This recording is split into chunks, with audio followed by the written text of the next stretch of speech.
लेकिन प्राकृतिक रूप से उपचार कराएंगे तो जड़ से रोग ठीक होगा, जड़ से, मूल से, प्राकृतिक उपचार। एलोपैथी लेंगे तो कुछ दिन के लिए लगेगा कि दर्द गया, लेकिन रोग बना हुआ है, रोगों का कारण बना हुआ है अंदर। लेते हैं तो लगता है अभी शुगर ठीक हुआ, लेकिन जैसे ही इंसुलिन लिया ऊपर उसका असर खत्म होता है तो फिर शुगर। सोचते हैं थायराइड ठीक हो गया, लेकिन फिर थायराइड, गोली का असर खत्म होता ही ब्लड प्रेशर, अनिद्रा, रोग दोबारा होंगे। रोग नहीं ठीक होगा। केवल हम लक्षणों की चिकित्सा करते हैं, सिम्टोमेटिक ट्रीटमेंट हमें नहीं करनी है, हमें रोगों को जड़ से ठीक करना है। कपालभाति करते रहो, अलग अलग आसन में बैठ करके करो। जैसे हम गोमुख आसन में बैठ करके कपालभाति करें तो मूत्र रोगों के लिए अच्छा है। वज्रासन में बैठ करके कपालभाति करते हैं तो पेट के लिए अच्छा होता है। ऐसे भोजन करने के बाद 10 मिनट, 5 मिनट ही कम से कम ऐसे बैठना चाहिए। लेकिन किसका अभ्यास हो जाए, जो रोज अभ्यास करेगा उसका अभ्यास होगा, नहीं तो कभी ऐसे बैठने का अभ्यास नहीं होता है, पैर दर्द करने लगते हैं। जिसका अभ्यास है वो 1 घंटे तक भी बैठ पाएगा ऐसे।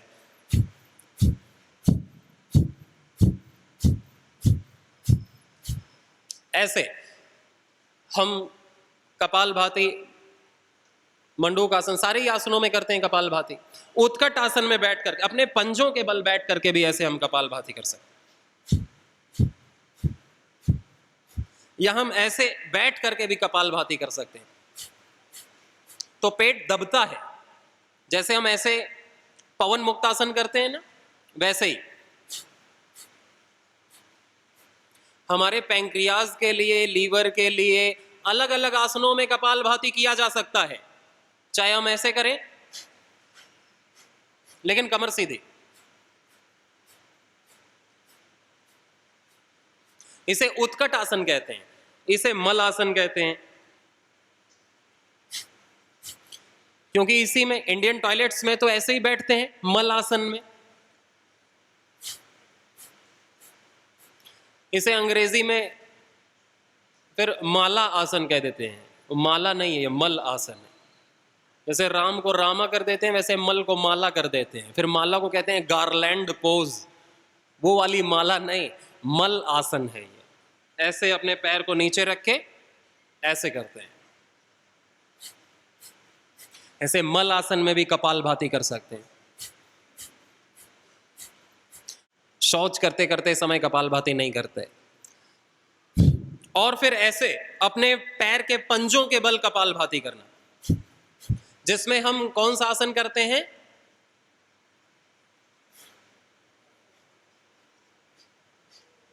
कौन सा आसन है ये? हाँ, शंखासन। शंखासन भी कहते हैं और उदराकर्षासन भी कहते हैं। उदराकर्षासन, एक पैर नीचे एक पैर ऊपर, दोनों को आपस में थोड़ा सा प्रेशर देते हैं और जो पैर ऊपर है उसकी तरफ पीछे देखते हैं, कमर सीधी, और कपालभाति।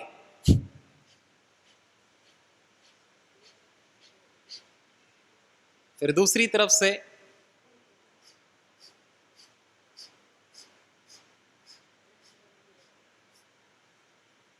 ऐसे उत्कट आसन में बैठ करके कपालभाति करते। तो पेट के लिए अच्छा है, पैरों की नस नाड़ियों के लिए अच्छा। ऐसे अभ्यास करना, नहीं तो ऐसे नहीं बैठ पाओगे। 2 मिनट में पैर दर्द करने लगेंगे। दर्द करें थोड़ा सह लेना। उत्कट आसन, मूल बंद लगा के, मूल बंद जब हम लगाते हैं अपने अनस को, गुदाद्वार को ऊपर की तरफ खींचते हैं। पाइल्स के लिए, फिस्टुला के लिए, मूत्र रोगों के लिए, मल रोगों के लिए और पीरियड्स, प्रेगनेंसी की समस्याओं के लिए ये काफी अच्छा अभ्यास है। कल हम करेंगे बहुत सारे अभ्यास पेट के लिए, डायबिटीज के लिए, लीवर के लिए, किडनी के लिए, यूट्रस के लिए, मूत्र रोगों के लिए, बहुत पेट के सभी रोगों के लिए कपालभाति सबसे बेस्ट है। फिर पूरे दिन में आधा 1 घंटा कपालभाति कर लो। एक बार में नहीं कर पाते, थोड़ी देर 20 मिनट सुबह कर लिया, 20 मिनट दोपहर को कर लिया, 20 मिनट शाम को कर लिया। खाना खाने के 3-4 घंटे बाद हम कर सकते हैं कपाल, लेकिन ऐसा खाना खाएं कि जो सुपाच्य हो, ऐसा नहीं कि बहुत गरिष्ठ है, गरिष्ठ भोजन नहीं किया। हम उपवास करते हैं तो उपवास में भी बहुत सारा ना हम फ्राई करके साबूदाना के चिप्स, पापड़, खीर और पता नहीं मूंगफली को तल भून करके खूब खाते हैं, खूब खाते हैं कि पेट खट्टी डकार, पेट खराब हो जाए, पेट भर जाता है। फिर उपवास क्यों कर रहे हैं? इससे अच्छा तो उपवास ना करते तो ज्यादा लाभ होता। और फिर जब अगले दिन फिर ज्यादा खाते हैं कि भाई कल उपवास था, कहीं हम कमजोर ना हो जाए, फिर खूब ज्यादा, जितना ज्यादा खाएंगे उतना जल्दी मरेंगे, जितना कम खाएंगे उतना ज्यादा जिएंगे। पतला व्यक्ति कम रोगी पड़ता है, मोटा व्यक्ति ज्यादा रोगी पड़ेगा। स्फूर्ति बनी, मोटे हो पतले, लेकिन स्फूर्ति बनी रहनी चाहिए, शरीर में कचड़ा नहीं होना चाहिए। 9 दिन का व्रत रखते हैं नवरात्रि में, और फिर 10वें दिन खूब पूरन पोली बना के खाते हैं, पेट भर भर के खाते हैं, पेट खराब हो जाएगा। उपवास करने से ज्यादा जरूरी है उपवास को कैसे तोड़ें। थोड़ा थोड़ा खाना शुरू करें, थोड़ा, पेट को आदत नहीं है ना खाने की, अभी 9 दिन से कुछ नहीं खाया है तो पहले लिक्विड लें, पेस्ट लें, आधी रोटी, 1 रोटी, फल खाएं, फिर धीरे धीरे अपने नॉर्मल डाइट में आए। इसलिए हम जूस पिएं, सूप पिएं, दलिया खाएं, खिचड़ी खाएं। रोगी लोग तो इसको जरूर फॉलो करना, ठीक है? नहीं तो रोग, आहार ठीक रहा, उपवास रहा, भूख अच्छे से लगी, कटकटा के भूख लगी, तो रोग ठीक हो जाएगा। अगर पूरा दिन उपवास नहीं कर सकते, पूरा दिन उपवास करने में कोई हानि नहीं है, समय 2-2 घंटे बाद जूस लेते रहे, 2-2 घंटे बाद काढ़ा लेते रहे, 2-2 घंटे बाद नींबू पानी, शहद पीते रहे, कोई कमजोरी कहां से आएगी? नहीं तो कम से कम रात का खाना छोड़ दिया, रात में जो हम खाते हैं वही खाना छोड़ दिया तो भी पूरे उपवास का फल मिल जाएगा। रात का खाना छोड़ दो, पेट खराब हो रहा है, कॉन्स्टिपेशन हो रहा है, एसिडिटी हो रही है, कुछ भी हो रहा है, भूख नहीं लग रही है, बिना भूख के खाते हैं, बिना समय खाते हैं, तो कैसे ठीक होगा रोग? रात का खाना छोड़ दिया, पेट अपने आप पतला होगा, पेट अपने आप से, भूख अच्छी लगेगी। हल्का नाश्ता लिया, अंकुरित लिया, जूस लिया, सूप लिया, काढ़े पिए, अंकुरित खाए, कि दिन में कटकटा के भूख लगे। कम से कम 24 घंटे में 1 बार तो कटकटा के भूख लगनी चाहिए।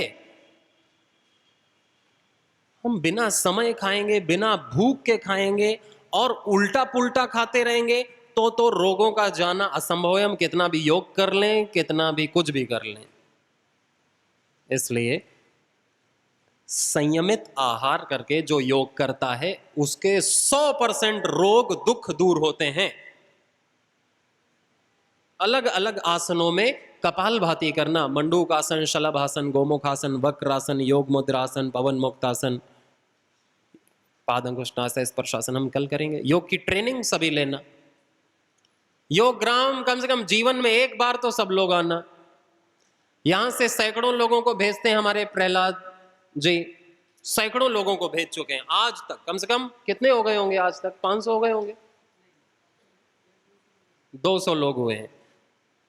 तो इनसे संपर्क करना, जिनको भी जाना हो, योगग्राम, पतंजलि वेलनेस, वेदा लाइफ, या उधर नहीं जा सकते तो कम से कम पुणे और शिरडी में ही अपना 1 हफ्ते का बुकिंग करा लेना। 1 हफ्ते तो करके देखना, 2 हफ्ते कराओगे तो ज्यादा लाभ होगा ना, लेकिन 1 हफ्ते तो कम से कम जाओ, वहां सीखने को मिले। वही चीज घर में आके करना, वही खान पान, वही जूस, वहां सीख लेना। बस्ती कैसे करते हैं, नेति कैसे करते हैं, वमन कैसे करते हैं, वहां सीख लेना। कौन सा एक्यूप्रेशर पॉइंट है, सीख करके घर में करना। प्राकृतिक चिकित्सा, आयुर्वेद वहां सीख लेना। योग तो यहीं सिखा देंगे हम तुमको। 30 दिन का सहयोग शिक्षक प्रशिक्षण शिविर, योग शिक्षक बनने का, योग तो यहीं सीख जाओगे, यज्ञ तो यहीं सीख जाओगे, जल नेति, त्राटक, वमन, अक्षी तर्पण, 50% चीज तो यहीं सीख जाओगे। बाकी चीजें आप पुस्तक पढ़ के सीख सकते हैं, उपचार पद्धति, नहीं तो पतंजलि वेलनेस आना। उसका नंबर है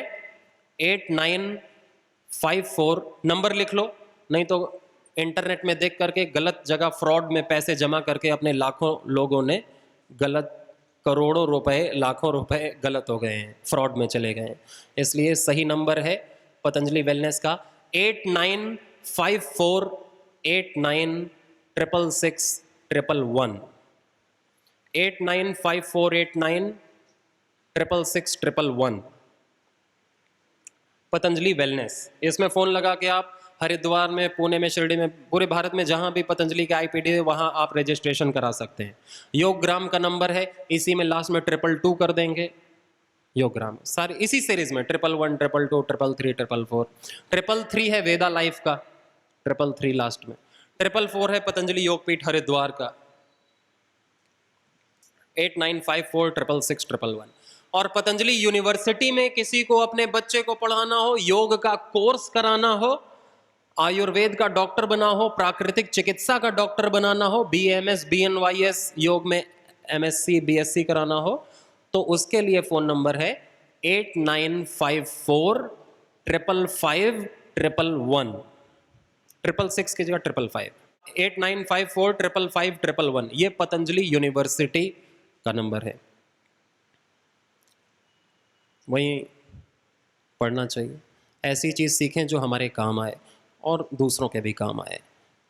तो ये औषधि रात में सोने से 2 घंटा पहले भोजन कर लेना चाहिए। भोजन करने के बाद तुरंत सो जाते हैं तो भोजन पचता नहीं है, सुबह उसी की तरह भोजन पड़ा रहेगा, पेट भी साफ नहीं होगा, दिनचर्या पूरी खराब। भोजन या तो ना लें जिनको है, और लेना है तो सोने से 2 घंटा पहले भोजन लें, समय से लें। और भूख लगी हो तो ही लें, भूख नहीं लगी है तो दूध पी लें, मूंग की खिचड़ी खा लें, बस हल्का गर्म पानी पी लें, गर्म पानी पी लें, सो जाएं। सुबह पेट साफ होना ज्यादा जरूरी है या रात में खाना ज्यादा जरूरी है? जब तक खाना पचेगा नहीं तो खाना हमारा उद्धार करेगा या हानि करेगा, रोग करेगा। खाना खाने से शक्ति नहीं मिलती, पचाने से मिलती है, मल निकलने से शक्ति मिलती है, नहीं तो हम रोगी हो रहे हैं ना, समझना पड़ेगा। उपवास, इसीलिए आयुर्वेद में कहा लंघनम परम औषधम। कैंसर है तो भी उपवास कर रहे हैं, डायबिटीज, थायराइड, मोटापा, कोई भी रोग है, गांठ है शरीर में तो भी उपवास करते हैं तो औषधि ज्यादा फायदा करती है। खाली पेट यज्ञ ज्यादा फायदा करेगा, उपवास में योग ज्यादा फायदा करेगा जब पेट खाली रहेगा। जठराग्नि और बढ़ेगी, रोगों का नाश कर देगी। इसीलिए योग ग्राम में 7 दिन जाते हैं तो 5 दिन तो उपवास कराते हैं, लेकिन कोई वीकनेस नहीं आने देते। क्यों? क्योंकि कुछ ना कुछ काढ़ा, जूस, ड्राई फ्रूट्स, अंकुरित फल मिलता रहता है। इतना मिलता है कि लोग परेशान हो जाते हैं बार बार जा करके खाते खाते कि क्या क्या मिल रहा है, क्या क्या दे रहे हैं। कहते हैं ये वाटरमेलन ज्यादा दे दिया, पपीता ज्यादा दे दिया, इतना थोड़ी खाएंगे। लेकिन वो ज्यादा भी हो गया तो हानि नहीं करेगा। फल ज्यादा भी खा लिए तो पच जाएंगे, तुरंत पच जाएंगे। लेकिन रोटी ज्यादा खा ली ना, पूरन पोली ज्यादा खा ली तो नहीं पचेगा। नूडल्स, मैगी ज्यादा खा ली, समोसे ज्यादा खा लिए तो वो तो एक भी भारी था। और समोसे के भाई बहुत दिन से खाया नहीं है, खाते जाओ खाते जाओ खाते जाओ, तो फिर गड़बड़ हो जाती है। कभी कभार चल गया, महीने में एक बार। अब दिवाली आ रही है, उसमें खूब बनेगा ऊट पटांग कचड़ा शड़चड़ा खाना, लेकिन फिर उसको रिफाइंड तेल में मत बनाना। उसको पतंजलि के राइस ब्राइन और फिजिकल रिफाइंड ऑयल है, पतंजलि का तेल खरीदना, उसमें बनाना। या कच्ची घानी का तेल, सरसों का तेल है,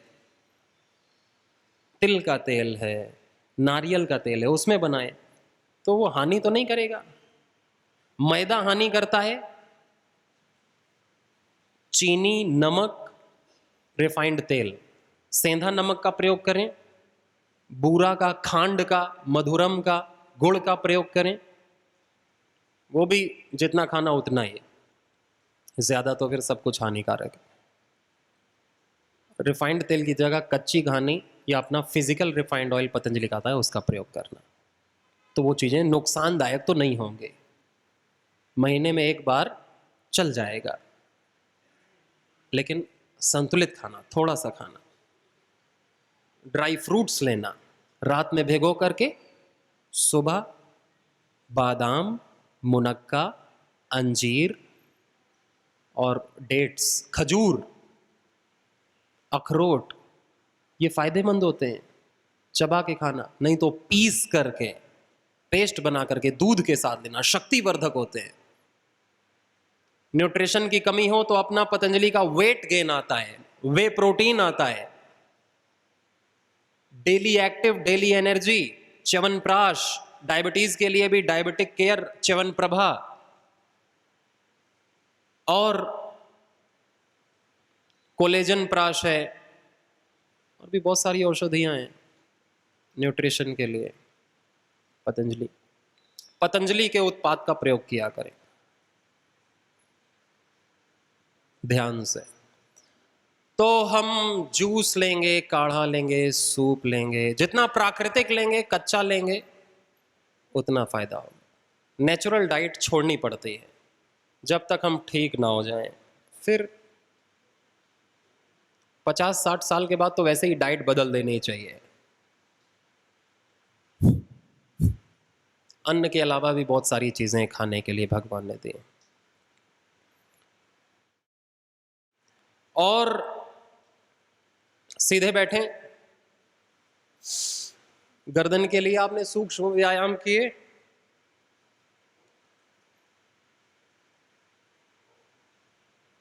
भोजन करते समय ज्यादा पानी नहीं पीना है। भोजन करने के बाद पानी नहीं पीते हैं, नहीं तो भोजन पचेगा नहीं। भोजन करते समय हम 1-2 घूंट बीच बीच में पानी पी सकते हैं।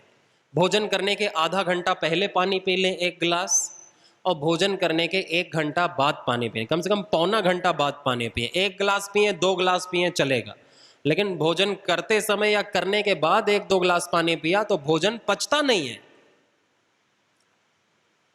इसलिए भोजन करते समय थोड़ा थोड़ा घूट घूट पानी पीना चाहिए। बैठ करके खाना खाना चाहिए, बैठ करके पानी पीना चाहिए, नहीं तो घुटने दर्द हो जाएंगे, पेट निकल जाएगा, पाचन अच्छे से नहीं होगा, पाइल्स फिस्टुला हो जाएगा। पानी की कमी नहीं होनी चाहिए, पानी की कमी से रोग होते हैं। पानी की कमी से खून मोटा होने लगता है, सूखने लगता है शरीर, चमड़ी सूखने लगती है, मल टाइट होने लगता है, पाइल्स फिस्टुला हो जाता है, जोड़ों में दर्द हो जाता है, दिमाग कमजोर हो जाता है, आंखें कमजोर, बाल झड़ने लगते हैं। पानी की कमी से पथरी हो जाती है, सिस्ट हो जाते हैं, ट्यूमर हो जाता है। इसलिए 3 लीटर पानी जरूर पिया करें। सुबह उठते ही 2-3 गिलास पानी पी लेना चाहिए, और गुनगुना पानी पिएंगे तो वो औषधि का काम करता है, शरीर से कचड़े को, मल को, मूत्र को त्यागने में आसानी हो जाती है, डिटॉक्स करता है। जितना ज्यादा ठंडा नुकसानदायक है गुनगुना। और जिनको कब्ज रहती है फिर तो वो तेज गर्म पानी पिए, मोटापा है तो तेज गर्म पानी, सुबह सुबह पूरे दिन ही गर्म पानी पी सकते हैं, तो फिर सर्दी जुकाम नहीं होगा। आदत बनाएं, पानी की कमी ना होने दें। भोजन करने के 1 घंटा पहले, भोजन करने के 1 घंटा बाद 2-2 गिलास पानी पिएं। एक दिन में आप 3 लीटर पानी पी लें। ज्यादा पानी पीना भी हानिकारक है कि 5-6 लीटर पानी पी रहे हैं, 7 लीटर पानी पी रहे हैं। 3 लीटर, 3 से 4 लीटर पर्याप्त है, ज्यादा से 10-12 गिलास जल, शुद्ध जल। जल को मेडिकेटेड करके पिएंगे तो और अच्छी बात है।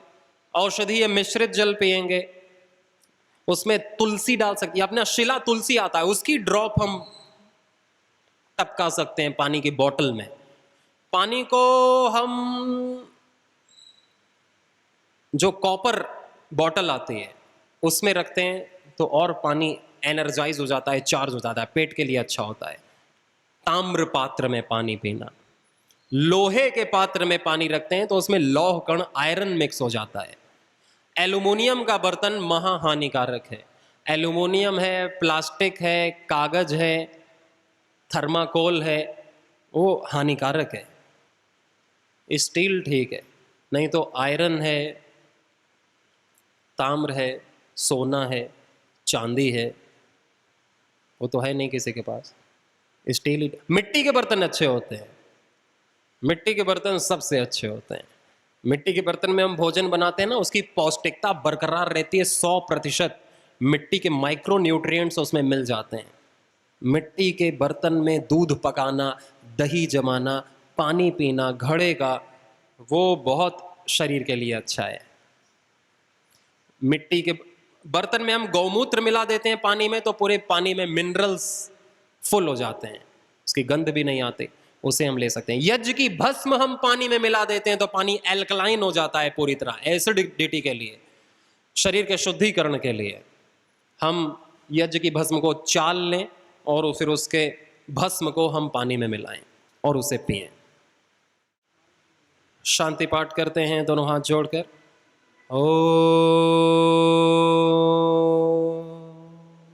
सर्वे भवन्तु सुखिनः, सर्वे सन्तु निरामयाः, सर्वे भद्राणि पश्यन्तु, मा कश्चित् दुःखभाग् भवेत्।